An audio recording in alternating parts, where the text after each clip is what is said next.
Сәлем достар, сіздермен бірге Арай ПП асқабақты чизкейк дайындаймыз. Алдымен асқабақты тазалап, жуып, майда бөліктерге тураймыз.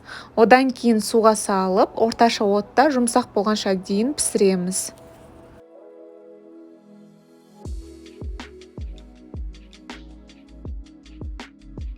Ыдысқа сулы жармасын және жұмсақ сүзбені саламыз.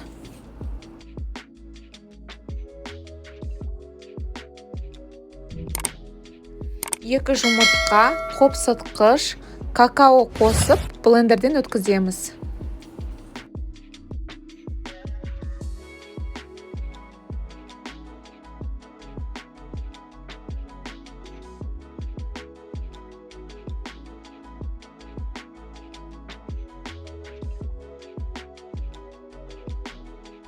Үстіне қант алмастырғыш немесе 1 шай қасық бал қосамыз.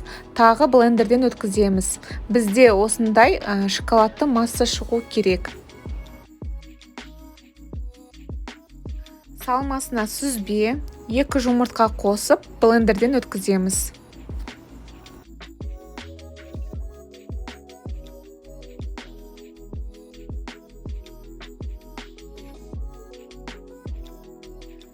Үстіне жаңағы жұмсақ асқабақты, сулы жармасын, қант алмастырғыш қосып, блендерден өткіземіз.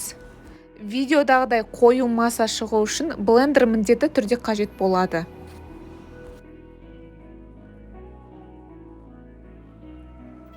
Чизкейктің тәтті болғанын жақсы көремін, сондықтан шамамен 3 грамм қант алмастырғыш қостым. Менде форманың диаметрі 14 сантиметр, жан-жағын маймен майлап шығамыз. Енді бірінші шоколадты массаны саламыз, үстіне асқабақты массаны салып, әдемілеп тегістейміз.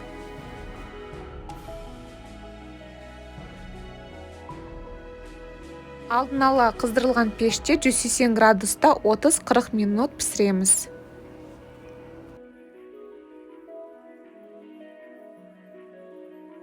Шоколадты глазурь дайындаймыз. Ол үшін ыстық суға 50 грамм қара шоколад қосып, микроволновкада ерітеміз.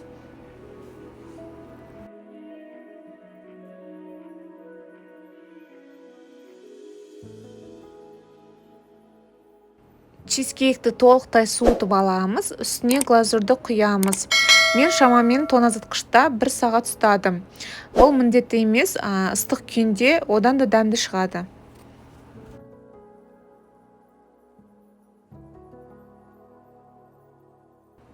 Біздің асқабақты чизкейк дайын, дәмі өте қатты ұнады, калориясы аз, пайдалы. Егер де дұрыс тамақтанып жүрсеңіз, дайындап көруге кеңес беремін. Достар, менің ПП рецепттерімді бірінші болып көру үшін каналға жазылуды ұмытпаңыздар. Астарыңыз дәмді болсын.